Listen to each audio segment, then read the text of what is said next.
Hey, what's up here is a YouTube? Tyler here of Chico Crypto. I'm here with Bill Petridis, and the guy who's actually has a bigger grasp on, GitHub, how stats are going, how things are actually happening between developers. So, Bill, could you introduce us and tell us your background? Hey, Bill Petridis here. I'm a development operations manager in the real world. I've been doing it for about, best part of 15 years in enterprise software, and recently become involved in a few crypto projects. So I've been actively trying to, or what I've recently been doing is applying some of the concepts that I use in development operations when I'm looking at projects. And I just wanted to share some of the things that I've seen and what I think people should be looking for when they're reviewing their projects. And yeah, just wanted to run through some slides and just show you some findings. Awesome. Well, some of the people here, they know of what GitHub is, but they don't know what they're looking for. So this is going to be very valuable to the whole community. And I thank you for jumping on, Bill. No problem. So let me just share my screen and I'll run through some slides. Look, anything, let me just preface this, anything I say in this, it's not meant to be FUD. This is purely educational and, people might not agree with me and so forth, and that's fine. Just wanted to share what I think of certain things and what I think you should be looking for, and you can do what you want with the information or you can completely ignore it. That's fine by me. Yeah. So in the comments, if you don't agree, definitely leave us a comment and we'll take a look at it. Definitely, both of us. Yeah, tell me what I'm getting wrong. Yeah, that's fine. So look, I've been doing this for a while. I was working for Oracle for the best part of about 7 years in the US and Australia. Now working for a slightly smaller house, but pretty actively involved in crypto. So I just want to show you some of the concepts that I use on a day-to-day basis and how I think they apply to crypto projects and what I think you should be looking for and aware of when you're having a look at your project of choice, really. Yeah, well, there's got to be many cross areas that these, a crypto project is necessarily a software project. They are building software, so. Pretty much. I mean, that's all they've got, really. So it's quite important. So let me just run through the slides. I'll share my screen. And let's go to the web browser. Great. So I just wanted to talk about Agile development, really, because that's what I manage and what it is and how it's important and some of the key concepts and methodologies that a project ideally would follow if they want to be successful. Thing with Agile is it's always moving. That's how you build software these days, or for the most part. What it really consists of is you'll say you want to achieve, say, I don't know, you've got a bucket of 400 things that you want to achieve. Like Neo at the moment is trying to get to 3.0. I think there's 500 things in there that they want to do. Obviously, they can't do all of them at the same time. So what they'll do is pick maybe 10 or 20 and do them. And they follow this sort of process here where they have the definition of what they want to do for each of those. They then build them and then release them, and then you'll end up with a 2.9 or a 2.10 or a 2.11. And this will continue continuously all the way through to when you reach that milestone and you've delivered everything, and then it becomes version 3. So that is Agile development in a nutshell. And it follows this process where you define it, you then build it, and then you release it. Now, the bit that I want to focus on a little bit is build. And this is the part that I do for a living, is managing the process of people working on code, how that code gets stored, how that code gets worked on, how it gets tested, and how it gets controlled and released. Now, in a crypto project, build's very important because the bar was set very high last year. People are expecting a lot. So there's a lot of people touching code, and there's a lot going on. So this part of the process needs to be pretty solid. Mm-hmm. And if it's not controlled, it can go off in all sorts of directions, and people can stand on each other's toes, and you can just end up in a really bad situation where nothing happens here. There is no release, and there's definitely no repeat. So I got a question. Is Teams different in, the normal software world of enterprise companies? Are they as spread out as crypto companies? Not as much. No, not as much. So when you look at a crypto project, for the most part, the code is public, especially the community projects like Ethereum, Bitcoin, Neo, the one that we're going to look at as well, which is Tron. They're all community projects. Anyone can grab the code, anyone can contribute. And yeah, so you could potentially have 1 million people accessing and coding. So these concepts become even more important. Yeah.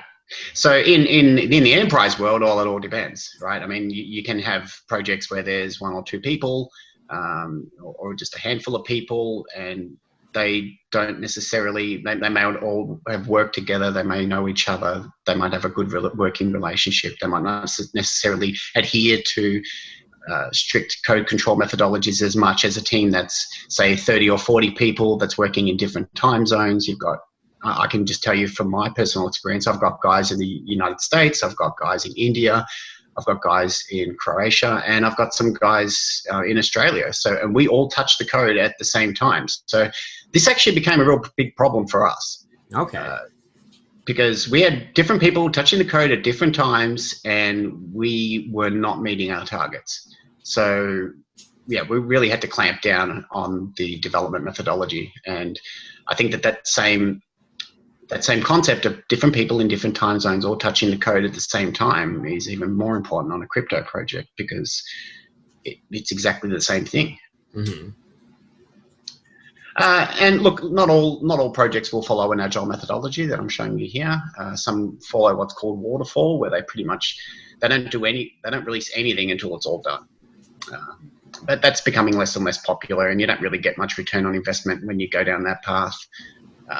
So it's not as relevant these days, but agile is very much prevalent to crypto. So let me just flip to the next slide and talk about build a little bit and why it's key. Well, we pretty much just talked about it, but build's a key for the crypto project. That's where all your quality is. That's what's going to determine whether the code is of a certain level of quality and whether it's going to keep moving or whether it's just going to become a bit of a mess and a bit of a blank game, and the end product won't be all that good. So build is the key. The build step, really, it encompasses development, testing, and control of the code. That's it, really. And like I said, it's the make or break. So let me flip to the next one. Now, key concepts, if you want to keep build under control, is to have your code control repository, which is in most cases for crypto projects is GitHub, is to ensure that you've got descriptive, detailed, and very good quality commit messages. Now, a commit message is, so in a code repository is where the code sits, right? When people touch the code and make a change to the code, they'll put that code back into the repository. Now, when they do that, it's normally required that you would add a comment or some information that just really tells people what you did, who you are, firstly, why you did something, what you did, and how. You'd also, as part of that, you'd want to have some unit testing and review of stuff that had happened beforehand. It doesn't quite make sense until I show you the diagram, but essentially you want to ensure that all code commits have been unit tested, which means that you've actually tested the stuff that you've done. Mm-hmm. And ideally you'd have some sort of approval process for the stuff that you've done. So imagine that I would take the code, I would go and work on it. I would decide to put it into the code repository when I was happy with it. Ideally, I would have tested it myself, and ideally during that process, someone senior or more senior than I, or someone that understands the project better, will have actually approved it. So that part's quite important, and also specifically the messages that I put. So the amount of detail that I put in to the code repository when I'm committing that code, that describes what I did, why I did it. So then the next guy that picks up the code can actually run with it. So he knows what I did, why I did it, and so forth. And that's the ideal scenario, because in a distributed environment where lots of people are working on different things, you want to make sure that when you're looking at the code repository, you have a real clear idea of what the person before you did, or what the people before you have done, and why they did it. Now, I mean, this will all make a bit more sense when I jump out of the slides and we actually go start looking at it, but this is just the concept. Continuous quality. Now, this may or may not be something that a lot of crypto projects are using, but I think it's something that they should. I won't hype on it too much here, but it's something that I use quite a lot. when this process above happens, when I make a change, I have tasks that will actually take the code that I put in, it will compile it, it'll run a whole bunch of automatic testing on it. And what that does is it gives you a level of quality that you can't necessarily get when you're just looking at it, as a individual person. So even if you have done an approval process, even if someone senior has looked at it, there are things that sometimes it'll miss, or there are touch points within the code that you can't always pick up. So this is another important concept, and it's something that I'll talk about when we get to the next slide as well. So fixing that little piece of human error.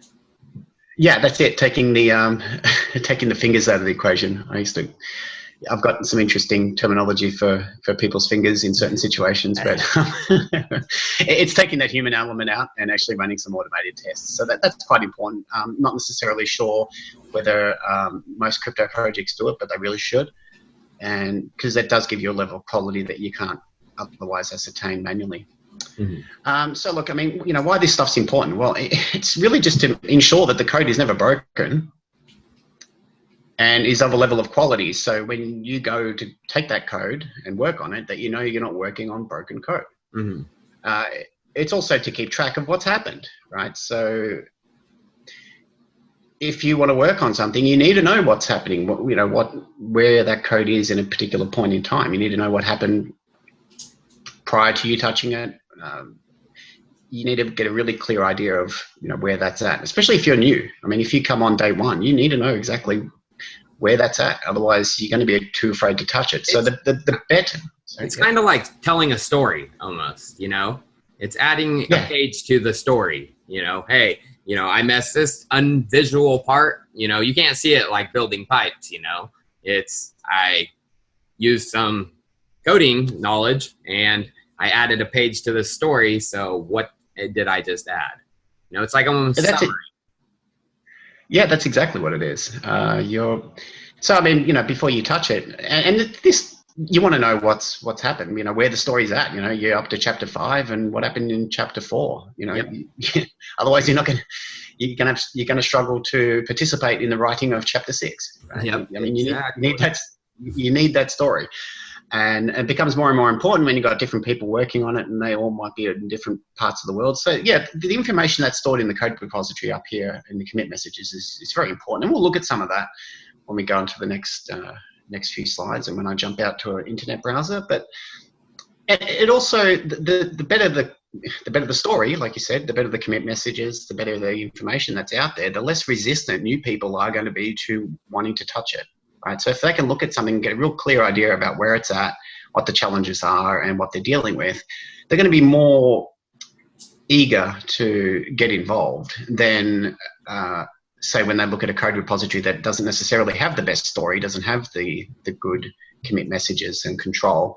They may be a little bit hesitant to touch it because, ideally you'd want to have a level of confidence before you go start changing things. You don't want to take something that you're not quite sure about and you'd be worried that, oh shit, do I want to get my fingerprints on this as well? Mm-hmm. And so that's a real have the blame thing. On me too. I bet the blame gets passed sometimes.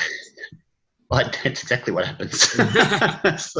so you touch it and they're like, oh, it's that new guy. It's that new guy's fault. Yeah, it's that fucking Tyler's fault. He just committed something. It's his fault, but it might not be. It might not be. It might be the guy before, and yep. Or the guy before. Yep. Yeah, or the guy before. Yeah, so they've just. I'm not going to say this would happen, but I have known some developers that will wait for someone new to grab it and anyway, let's not go there. It's a situation that shouldn't happen. So what does that look like, really? So you got your code repository. So this is a typical. This is just a diagram that I follow. This is a methodology that I follow. It's not written in stone. Everyone might have a slightly different take or a different approach, but the process is pretty similar depending on who you are. I mean, most projects should really be following a similar type process. It may be a little bit more complicated. It might be less complicated. But the key concepts are here. So you have your code repository. In this case, for a crypto project, it's usually GitHub. All the big ones, all the community ones, all their codes on GitHub. It's all public. Highly recommend you all go and have a look at it. We're going to have a look at it as part of this video. Anyone can go and have a look at the code. And the reason why I'm sort of encouraging people to start doing this sort of stuff is because there's just that much hype out there. There's that much shilling. There's that much FUD. It's really hard to get a clear idea of where things are at and how projects are actually going. You know, one day you read Bitcoin's going to explode. The next day you read that, you know, then it's going to go to the moon. And I mean, you get real no grasp of, okay, is Bitcoin actually any good? Yeah. Like, is the code good? I don't know. If you read the news, you're not going to know. You go to Twitter, you're not going to know. You got to go to GitHub. That's where the code is. That's where the developers that work on it put their information. That's where you need to look. So that's where the code lives. So I highly recommend that everyone's, you know, if your project does have a GitHub, I highly recommend you go and check it out. So GitHub, that's where the code is. That's where all your versions are. That's where your branches are. Branch is basically what gets created when you take the code and go and work on it, and it comes back into the fold. Your releases, this is when things are of a level of quality and you want to push it out to the public so they can start using it. And your comments, which is a bit that we talked about. That's the story. That's really important. It gives you a context. The process you would follow typically as a developer, that's my developer here, with interesting hair, is you take the code, work on it on your local computer, and you just sort of follow a circle where you make a change, you test it on your local computer without impacting anything else, and you just sort of go in this circle until you're kind of happy with it. In most projects, you'll have an ability to have a client that connects to the blockchain, or a software development kit that will let you talk to the blockchain and let you do this part from your local computer. I mean, most projects will have that.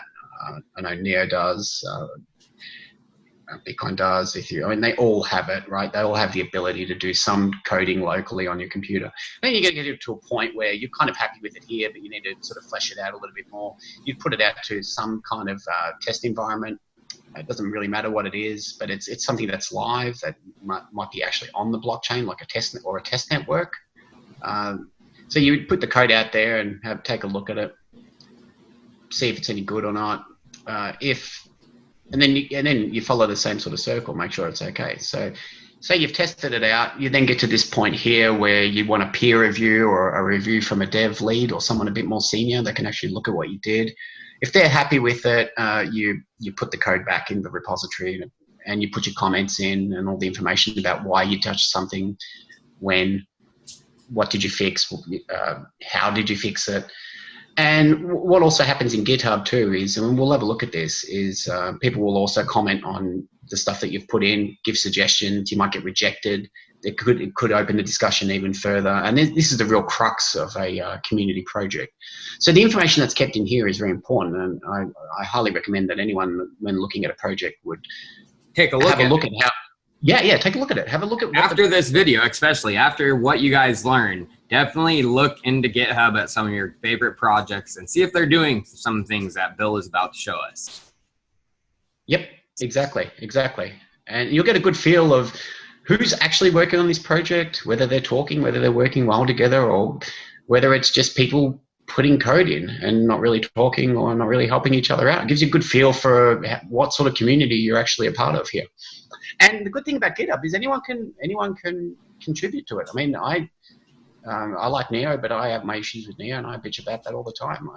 But every time I do, someone always answers my, my posts. I'll put a post when I don't like something. I'll put something on GitHub, and a day later, I've got 10 people, telling me, yeah, okay, we're going to fix that, or we're going to do it this way. So we'll have a look at some of that stuff as well. So I think that's really important. It gives you a really good feel. All right, after you've put the code in a code control repository, in this case GitHub, you would have a tool. In my line of work, I use something called Jenkins. It might not necessarily be that, but that was that automated part that I was mentioning before. That's the bit that will take the code, compile it, package it, put it somewhere where it can be verified, and also run a whole bunch of automated tests on it. Now, I work with Java primarily. I use a thing called Sonarqube, which scans Java code and tells you whether it's got any, 101, you should not really be typing it that way kind of error. So I run it through that. I also run it through a thing called Catalan. What Catalan does is basically it's a robot that opens up a web browser and goes and clicks around and just makes sure that things aren't broken. Okay. Then there's other things. Yeah, that's quite cool. It mimics the human experience, the user experience. Wow. yeah. So it does that all in an automated fashion, and the output is, well, you get some results.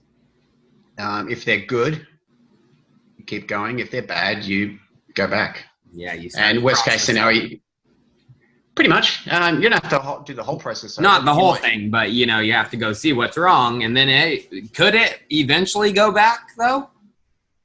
Yeah, definitely, right. You might push it through here, and this says, look, you really shouldn't have typed it that way, or the compile could fail because you forgot something that you missed here, and it's all right. You just go and fix it up, put it back in, and it'll just do another build, and off you go. And I'll actually show you what one of those tools looks. I'll show you what Jenkins looks like. So we already covered this. This is why I started applying these concepts for crypto. I mean, because that is the product. It's the code. That's all there is. There is nothing else but the code. It's the code, and that's it. You're buying code. So I wanted to know whether the code that I'm buying or whether the code that I'm invested in is of a level of quality or not. So, you can't rely on Twitter. Even your tweets, which are always good popcorn viewing, actually, especially when they come after you. I know, man, those dirty guys. You had it coming. I'm just kidding. Yeah.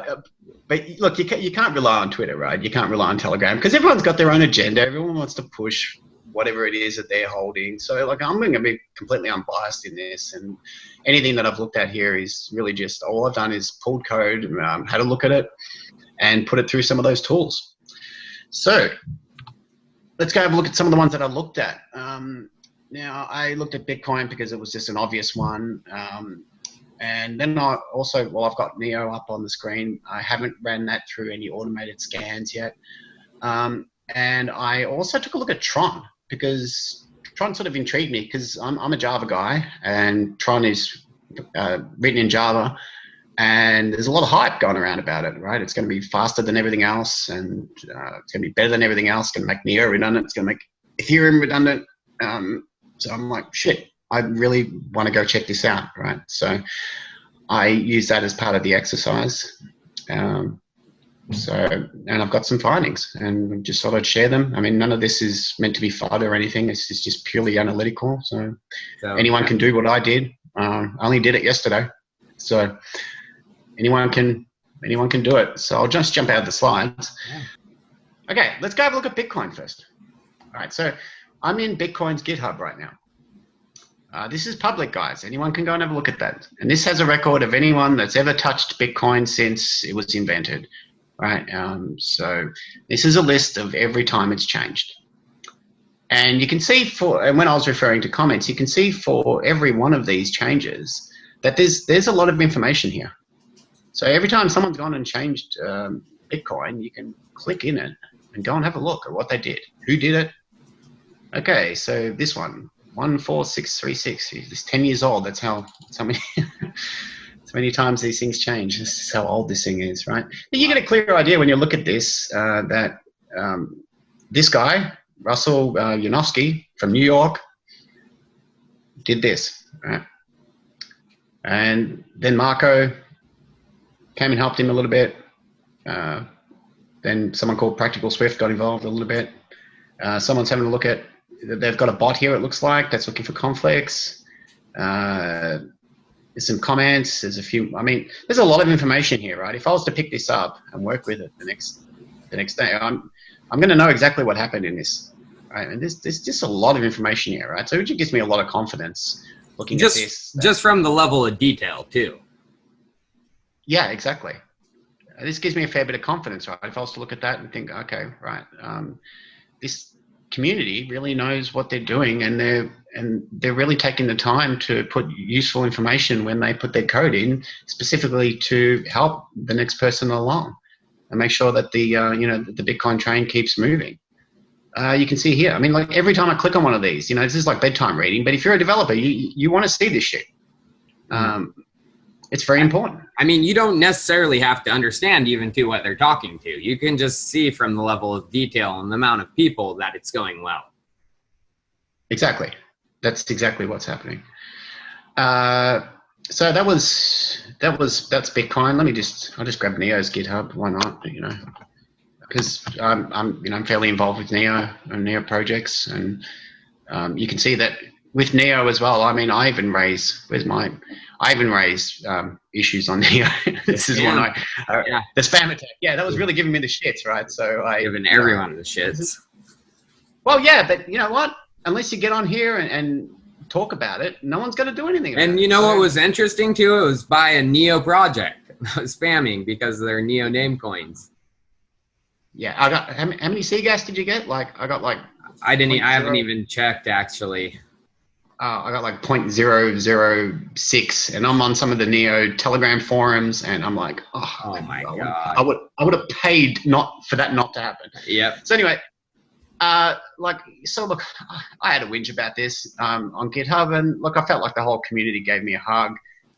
Shygon's a senior developer. You've got Eric in here talking about it. This is Ivan from Switch.io, who's an absolute genius. And then, I come back in. And, Justin was in there as well. Good old Endgasm. He put his 2 cents in. I felt like the community gave me a hug. So I'm like, yeah, it was a pain in the ass during the day. But you got Tom from Telegrams in here as well. I felt like the whole community gave me a hug. And look, and it did result in some action items. So they're actually doing a lot of stuff to sort that out. So I'm happy. I sort of left that now, and I'm happy to, I'm pretty happy with the project. And so any person can raise these issues too. You don't have to be a developer to raise these issues. No, you definitely don't.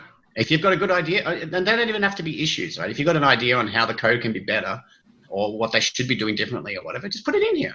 I mean, they could just look at it and tell you to piss off, or they could look at it and go, you know what, this guy's onto something. Let's check this out, right? That's the whole point. It's a community, right? I mean, I think we spend so much time on Telegram and Twitter and everything else, and at the end of the day, none of it matters, right? What matters is in here. So, I mean, you can go and have a look at the Neo repository as well. This one's quite an interesting one, which is the mempool size, which I've been sort of following. But it's the same level of detail. You can see that the guys are talking, they're testing. Eric's involved, other guys are approving it. So like even Eric doesn't put stuff in without someone approving it. You can see that Eric got one of his peers to approve it. So it's not like Eric sits at the top of Neo and like nothing happens, that he just does whatever the hell he wants. I mean, he's kept accountable too. Right? So that's what you want to see. You want to see this happening in a project. Yeah. See, Eric's waiting for Jay Solomon or Jay Solomon, I should say, to approve it, right? So this, I can just keep going here if I really want to. But, there's a lot of detail here. It'll put you to sleep, but this is the type of stuff you want to see, right? And you can see a lot of people are involved, and it just gives you a level of confidence. And that's really key to the concepts I said before, where you need to have good information in your code repository for the next person, so they can work on it and get an idea of, okay, who's who and where things are at. Okay. And it's the same level of information pretty much for all these. I was pretty happy with this. I haven't scanned Neo's code just yet because it's written in C#. But that's something I'm going to do next. It's just a little bit harder to scan. And they also keep a pretty good change log too, which is this is handy information too. So every time they do a release, they produce this. It tells you exactly what's in it. Again, it's all on GitHub. Just go look at GitHub. It tells you exactly what's going on. Don't worry about Twitter or whatever. I'm not trying to put people off Twitter and get everyone follow you and all that stuff. But just the good information. You've got great information. I'm just saying there's really detailed information in here. Then I looked at Tron, and I found it kind of interesting. Let's take a look. Well, I started seeing things like this, like fix, and like you look at fix. Okay, fix. What it fix doesn't tell me. It's just code. Just code. Yep. Then that one failed. Then there was fix again. Okay. No one approved it. No one looked at it. No one really contributed. What happened to this one? Fix check style. Nothing.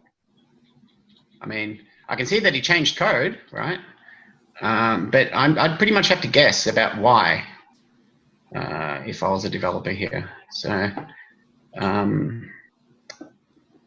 reset the minimum time ratio. Okay, that sort of sounds self-explanatory, but is it usually to the first? I mean, is it the same couple people making the same changes? Let's have a look. So, no, looks like they've got a fairly large team. Okay. But just thinking in here that, and look, there are some that are better than others. So this had a little bit more information. There's more people working on it. So it's not just a few people. I mean, they've got a big team, but which is kind of concerning, because if you've got a big team and you're not kind of putting a lot of information in your GitHub when you're pushing your code. Let's see if this one's got a bit more information. I mean, I don't want to completely shit on these guys, but okay. Yeah, look, I mean, all this stuff is being produced. So you can see here, Sonarqube. So, okay, so this is, they're not manually doing it so much, but it looks like they are doing some automated stuff, which is good. And it was actually because of this, I thought, well, I'm going to, because maybe it's a language barrier or something. Maybe it's just not how that team works. So I thought I'd actually grab their code and stick it through that tool, Sonarqube, and I did. And this is what I found. They've got a fair bit of work to do. So this is a Sonarqube Cube report that just looks at basic Java 101. You shouldn't really type it this way. Type errors within your code repository. I grabbed this, maybe a day or so ago, and ran it through my own scanner. But look, Sonarqube's an open piece of software. This code's out there. I mean, anyone can go and grab their code and run it through a scanner. And I'm seeing a lot of red. Without going into too much detail, you've got 3 levels of severity for code problems. Blockers, which are absolute must. Criticals, which are pretty much the same as a blocker, but they're less important. Majors, you can kind of almost live with them, but they're really not ideal, and you'd want to get rid of those. The problem is if you have too many of these in your code base and you run a Java Virtual Machine, which is what runs Java applications, that thing is going to be working its ass off just to stay running, not doing what it's meant to be doing, because it's going to be dealing with all the outputs that come from this. So would the same concept be applied to Tron's virtual machine? Well, yeah. I mean, this is Tron. This is the Tron code. Yeah. This is what they're going to run. So, these guys, from what I can see here, they've got a bit of work to do. They really should sort it out. And look, I just didn't just shit on these guys. I actually went and I actually jumped on their GitHub and said, hey guys, where is it? So, like I don't fight or anything like that. I mean, we talked about fighting, and it's interesting. Where is it? Oh, here we go. Okay, so I raised this. Here's me. I said, guys, and then they have like a template and what you fill in, and I just told them what I did. I ran the Sonarqube, didn't really expect to see any, blocker, major, or critical issues, and I saw lots of them, and I put a little screenshot in. Oh, and you got a response. I did. So they're aware of it, and they're looking at it. So we are also using Sonarqube. Yeah. Okay.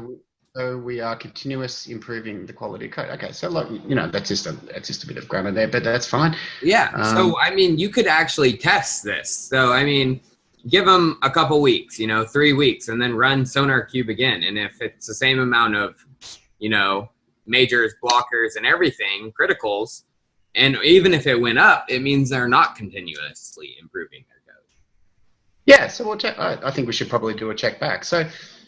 It just sort of, I found that this, not funny, but it did contradict some of the things that I've read about it. So I guess I'll probably check back on this guy in a few weeks, like you just mentioned, and run it through my scanner again and see what it produces. Yeah, give them the benefit of the doubt. But if they've had some time after they've said they're continuously improving, and if it stays the same or even goes up, then something might not be going well. yeah, so hopefully they can take that constructively and do something good with it.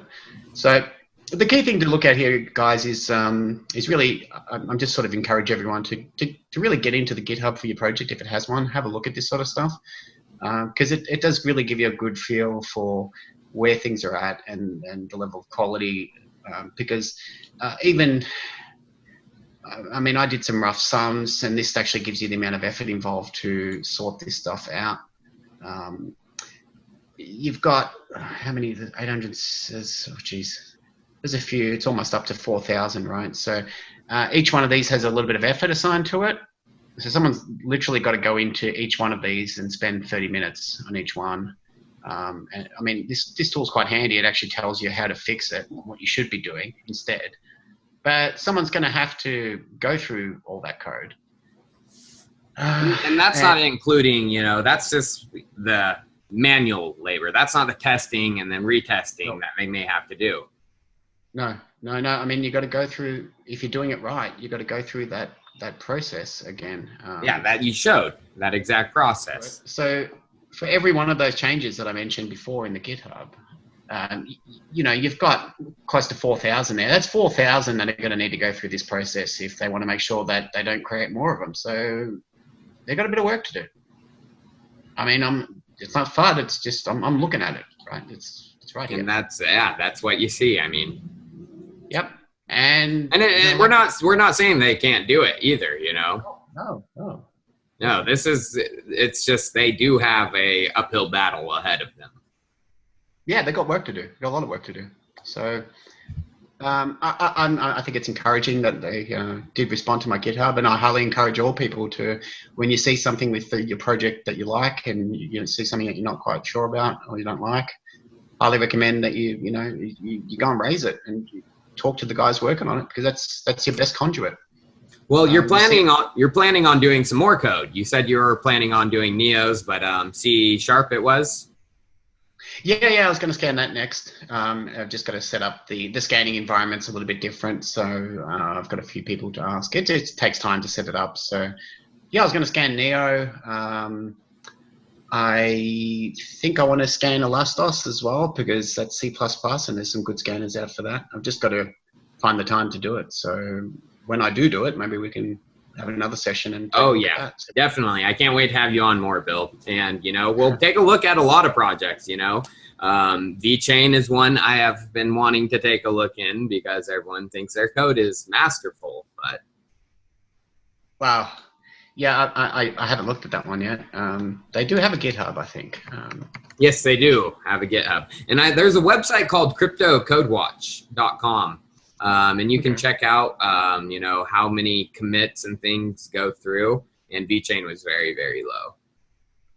Well, yeah. I mean, compared to other projects, the sheer number of commits doesn't necessarily mean it's bad. Or yeah, it's bad or anything. No, I mean, I would like to see less commits, to tell you the truth, as long as they're steadily flowing. It means that this process is being followed a little bit more closely. Okay. And people are being a little bit more careful. I mean, if you're seeing 300 commits a day, I mean, no way it's going through this process.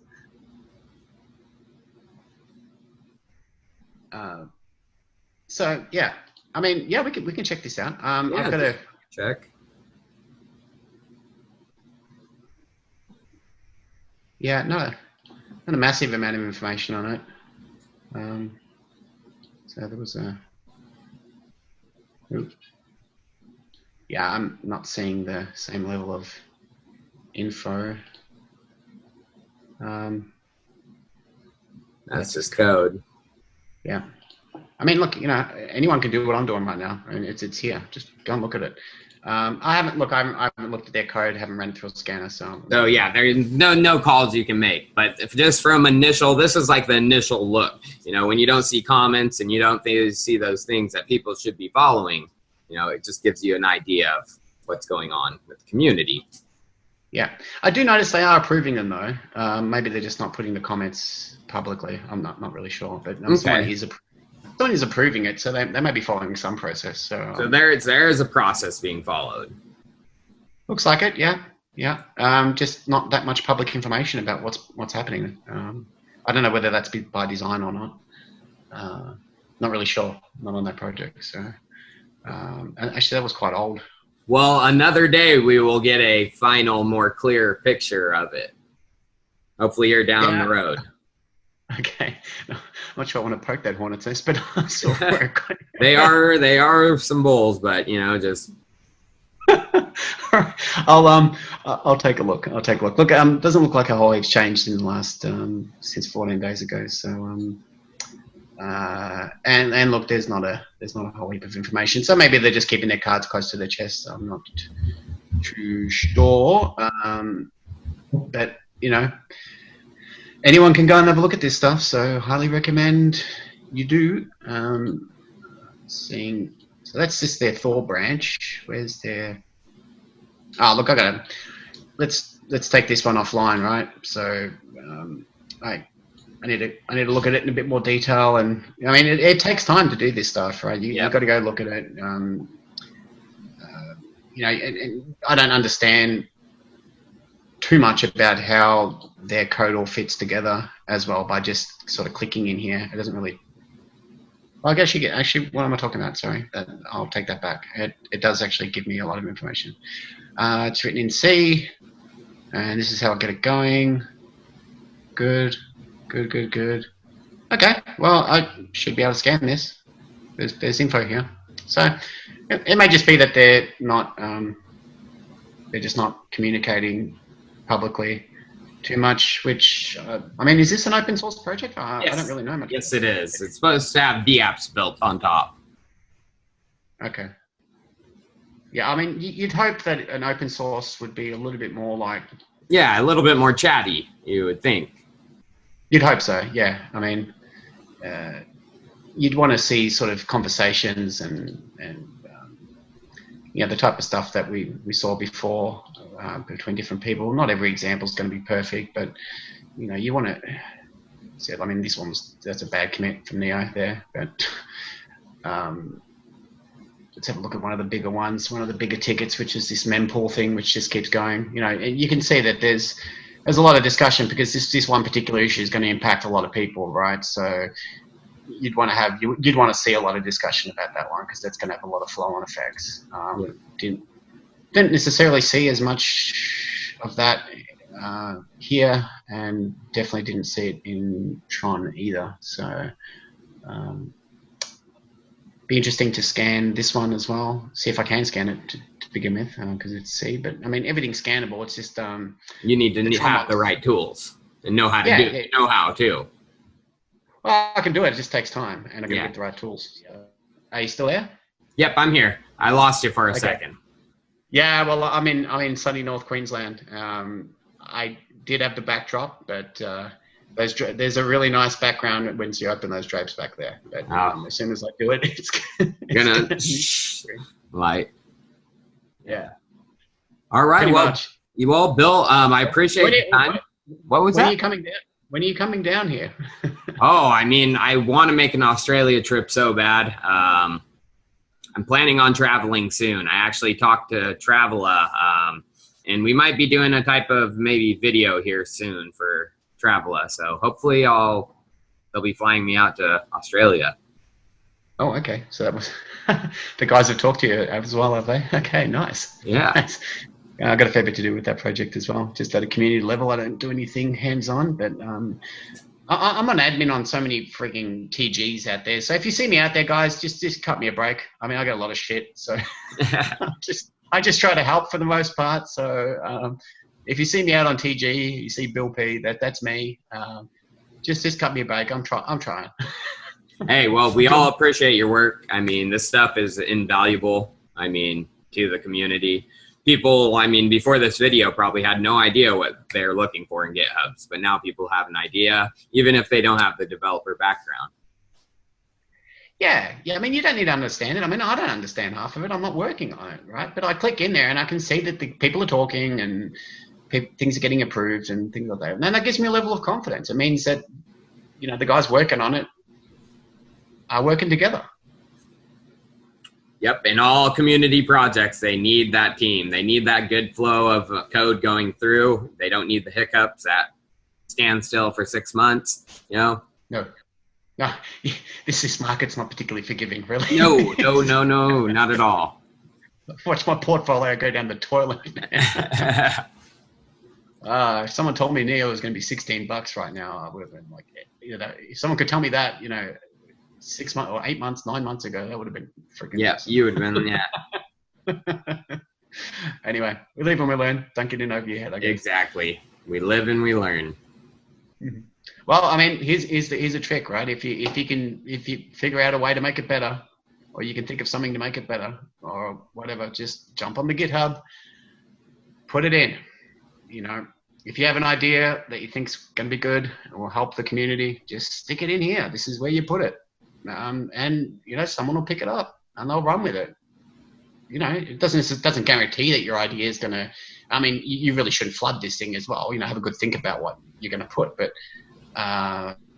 You know, I would, you know, I would encourage people that if they do have something good and it's well qualified and they can justify it and articulate it correctly, that they get on here and they contribute to the project, because you're just making the whole thing better for yourself. Yep. I agree 100%. And I'm sure a lot of people after this video are going to now. Yeah, just don't go flooding it with. Yeah, just don't go flooding them. You know, stupid ideas that will, you know, have at least a little courtesy for, you know, if you have a well thought out idea and you actually think it can be deployed, definitely submit it. Yeah, exactly. If you thought it out, you can articulate it and write down exactly what's happening. I would definitely put it in here. I mean, you know, a lot of people are actually just looking for help in here. Look, you know, there's the Telegram groups as well, you know, for just average user support. I mean, this shouldn't be used for, you know, shit, I can't sync my wallet or something like that. You know, there's Telegram groups for that sort of stuff. But this is really just for, if you have a really good idea about, you know, what can be done to the ecosystem to make it better, or to, you know, well, why are we talking about Neo all the time? I mean, where's Bitcoin? You know, if you have an idea about Bitcoin that you think can make it better, just jump on here, right? I mean, this is pretty active. There's almost 500 of them in here. So, well, you know, like if you like Ethereum, yeah, I'm just Googling this stuff. It's not really that hard to find. Okay, I'll go to the Ethereum GitHub. If you have some ideas for Ethereum, let's find the core project. Wow, this thing's busy. Yes, Ethereum is very, very, very busy. Yeah, we'll just look at one part of them. Let's look at the Solidity part, which is their core language for their contracts. Let's have a look here. Okay, yeah, there's a lot going on here. Yeah, exactly. Especially for like a community project, you're going to have a lot of commits more than, you know, a smaller enterprise-focused project. Mm-hmm. So if you have a bug, so look, I mean, look, here we go. See, even the Ethereum one, this is probably something Neo should look at as well. They've got contributing guidelines, right? So they actually tell you, okay, if you're going to contribute, read this first. So, you know, read it. Yeah. Well, like I said, I mean, this is the project. This is what you're buying. You're buying this code. I mean, it's only as good as the code. Yep. So, highly recommend people get in there, have a look. If they have some good ideas, put it in there. I guess be wary of some of the hype, because